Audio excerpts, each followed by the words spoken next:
Dapur ini di sebelah kanan. Kalau aslinya yang tengah ini dapur ya. Bisa kita lihat dari ini. Nah, ini penghubung ya. bisa kita lihat dari cerobong di atas ini. Nah, jadi ini dulu aslinya dapur di sini. Tapi setelah menjadi presiden kan nggak cukup dengan dapur kecil ini ditambahkan di samping kiri, garasi dibangun di samping kanan. Jadi ada dapur bersih, ada dapur kotor kan. Ya. Ini juga ruang tempat makan ya Pak ya? Ya, ruang makannya akhirnya di dalam itu. Nah, ini ruang untuk pertemuan-pertemuan dengan keluarga di sini. Ini santai-santai di sini. Cukup historis di sini, Mbak. Inilah pertemuan Bung Karno dengan Supriyadi ketika mau melakukan pemberontakan kota besar 14 Februari tahun 1950. Menghadap Bung Karno untuk minta izin. Diterima di sini ya? Diterima.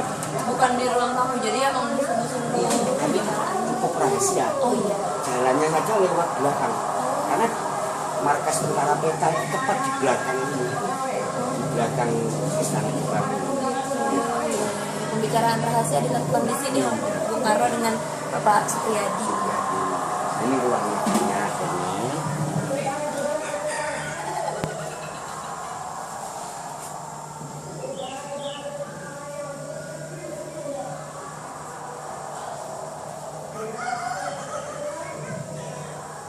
Ya, ini ada tulisan dari Ibu Ratnasari Dewi yang tidak terselesaikan akhirnya. Tulisan apa Pak?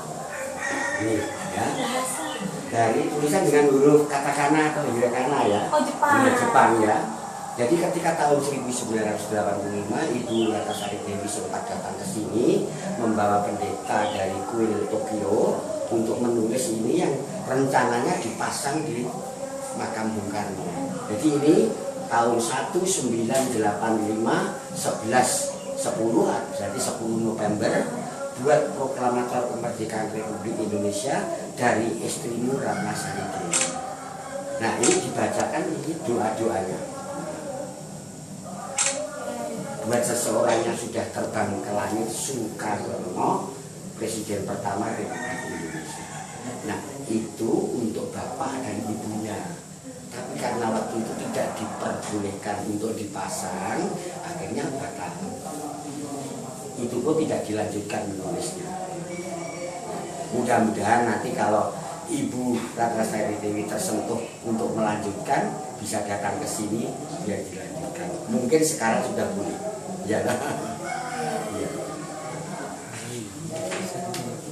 Monggo kita lanjutkan ke tempat lain. Kita lanjut. Mana lagi nih Pak? Ke dapur dan kamar mandi pertama kali yang dipakai. Ya, monggo. Kalau ini dipakai Kalau ini sisa gamelan yang lama, udah nggak mau dipakai. masih dipakai untuk main kembang kecil-kecilan ya. Monggo. Yang antaranya adalah pertama, menegakkan rasionalisasi dalam kumpulan negara dan dalam badan-badan dan alat pemerintahan. Bahkan di sini masih pakai timbal aja, jadi belum ada pompa air. Lewatnya sini di dapur tambahan telah menjadi dapur. Sekarang kegiatan untuk masak pun masih tetap dilakukan. Terus nih ini dapur tambahan setelah Pak Soekarno menjadi presiden.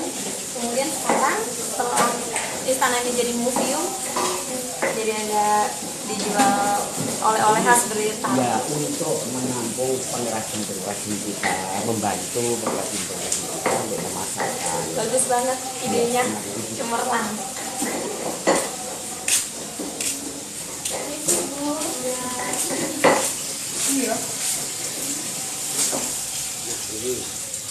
Inilah kamar mandi pertama kali yang dipakai keluarga sini. Pada waktu dulu ya cukup kamar mandi tanpa ada water bosnya juga. Masih dipakai Pak? Enggak. Sampai sekarang dipakai untuk kepentingan-kepentingan yang mereka yang berkunjung ke sini ingin cuci kaki, Oh. cuci muka, ya mungkin mohon berkah gitu ya.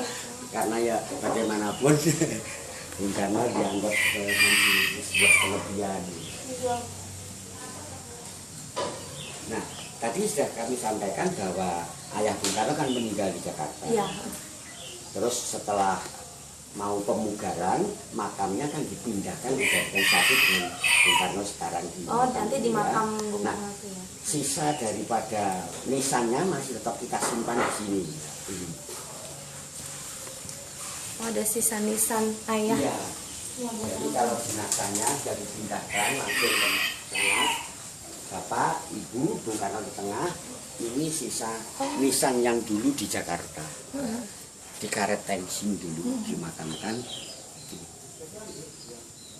Sisa nisan aja. Sudiharjo. Bapak R. Sosro Diharjo. Jadi tadi kami sampaikan bahwa luasnya sekitar 17.000 meter persegi, di batasnya sampai di sebelah utara. Luas Pak. Luas kan. Sebelah utara Itu ini lapangan. sudah kelurahan lain. Oh gitu.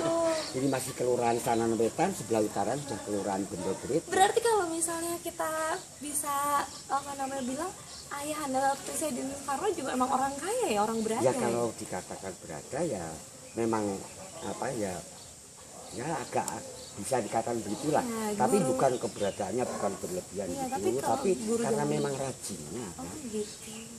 Punya tanah 2 hektar di dusun dulu dikelola untuk kebun kelapa dan itu hasilnya untuk gula kelapa, minyak kelapa, bahkan sampai sekarang industri gula kelapa yang pernah Masih jalan. dirintis oleh ayah Bung Karno itu masih berjalan sampai sekarang menjadi sumber penghidupan daripada masyarakat di sekitar situ. Salah satu keluarga Bung Karno apa ya, sifat keluarga Bung Karno yang bisa kita ambil ya, ayahandanya rajin sekali sampai pada akhirnya beliau bisa ya punya rumah dan tanah seluas ini. Iya, itu.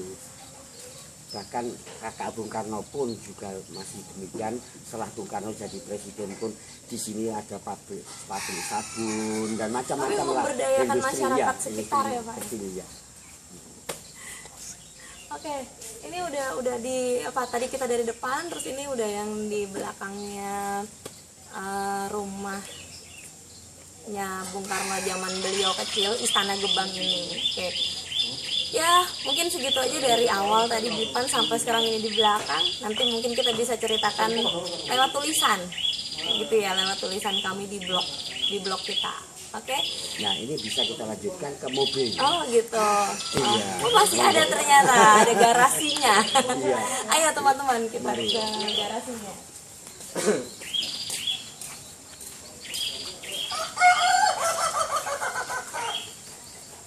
Jauh ya dari garasinya, dari sana ke garasinya. Nah ini rumah dulu ayah Bunda Bung Karno kan apa itu kendaraannya kereta kuda. Oh, Nah di sini dulu kandang kuda, sebelah itu ini rumah kusir kudanya. Nang kelak menjadi rumah sopir Bung Karno juga itu. dibikinkan rumah ya Pak ya? Iya, dibuatkan rumah kusir kudanya. Ini. Nah, kandang kuda ini sempat dulu dibangun untuk kepentingan keluarga, tapi juga kepentingan kalau pengawal-pengawal Bung Karno datang di sini yang bintara ke bawah, itu ditempatkan di sini dan kamar mandinya ini. Kalau untuk yang perwira ke atas di samping kiri itu yang sekarang menjadi guest house.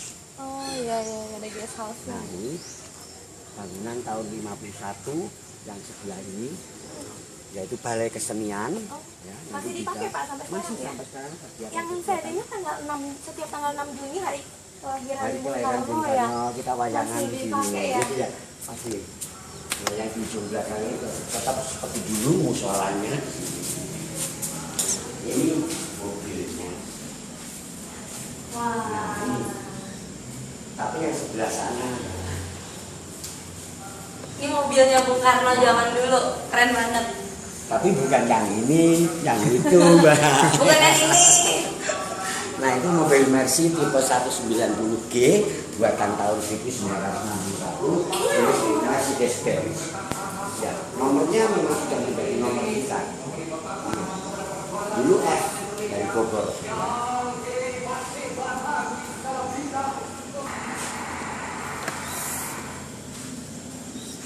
Nah jadi kalau kita amati seluruhnya tadi Mbak, barang Bung Karno yang ada di sini cuma 2.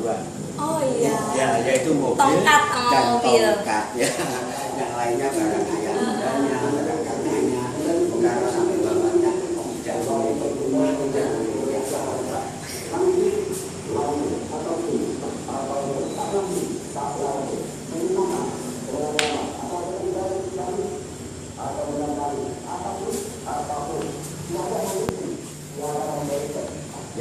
kira demikianlah Mbak yang kami sampaikan, kurang lebihnya mohon maaf yang sebesar-besarnya. Terima kasih sekali. Bapak kami yang terima kasih banyak udah menerima kami di sini, udah menemani kami keliling di sana ini. Ya semoga semua yang Bung Karno dan keluarga Bung Karno lakukan untuk bangsa dan negara ini sungguh-sungguh bisa apa ya kita lestarikan, kita teladani, betul, kita teladani dalam hidup kenegaraan kita seperti itu. Oke Pak, terima kasih banyak. Terima kasih banyak.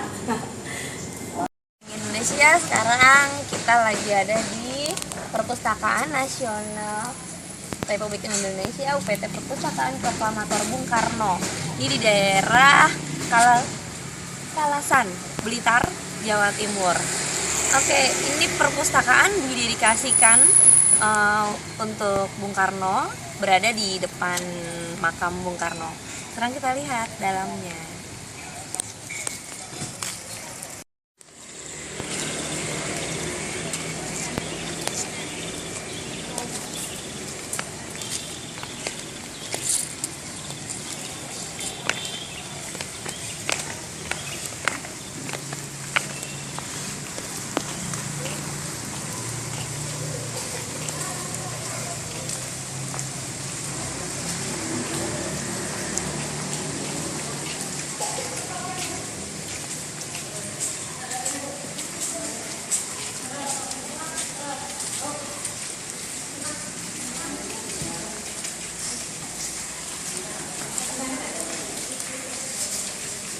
Kawasan perpustakaan dan makam Bung Karno ini buka pukul 7 pagi, tutup pukul, kalau perpustakaan tutup pukul 16 atau jam 4 sore. Kalau makam Bung Karno-nya tutup jam 17 atau jam 5 sore. Sekarang saya di perpustakaan ini jam setengah 5 sore. Jadi perpustakaan di belakang saya sudah tutup. Tapi hebatnya tempat ini emang dari awalnya dari Bung Karno juga punya kekuatan magis ya, yaitu udah berkarisma. Nah, dari pagi ternyata orang-orang juga tadi sempat nanya, katanya dari jam 6 pagi belum buka juga orang-orang udah pada di depan pelataran parkirnya gitu. Nah, ini saya udah jam setengah 5 di sini pun masih banyak, masih ramai orang itu. Jadi nggak pernah sepi tempat ini, selalu ada ramai dikunjungi orang seperti itu.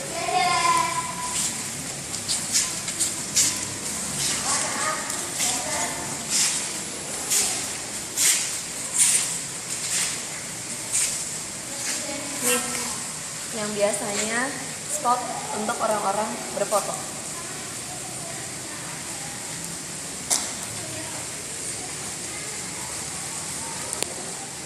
Dari perpustakaan yang di sana tadi, perpustakaan Bung Karno, sekarang saya sedang ada di depan gapura, pintu masuk makam Bung Karno.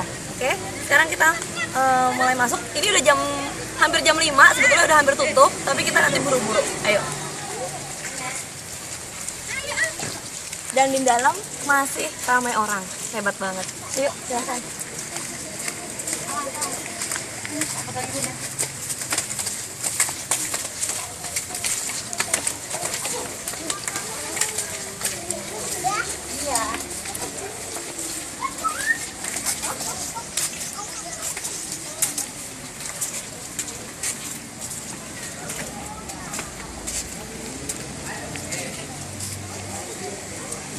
Sebenarnya kawasan pemakaman ini kawasan yang seharusnya hening ya, sakral begitu. Di sana ada masjid, musola, kemudian di sana ada pendopo, dan makamnya ada di sebelah sana. Kita ke sana.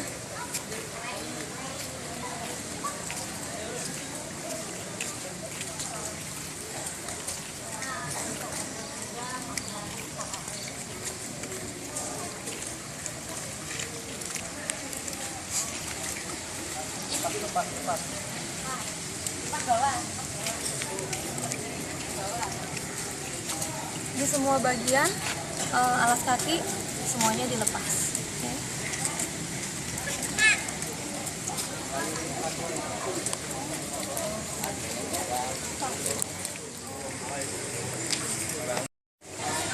Oke, suasana yang sakral itu sebaiknya di sini hening. Kemudian kita lihat di belakang saya ada 3 makam. Makam yang di tengah adalah makam Bung Karno. Kemudian di sebelah kanan dan sebelah kirinya adalah orang tua beliau. Silakan.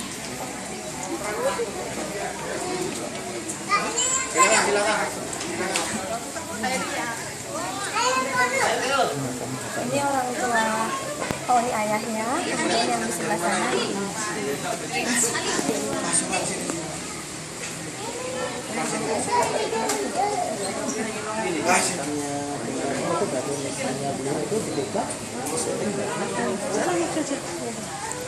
Dia dipegang matanya Pak.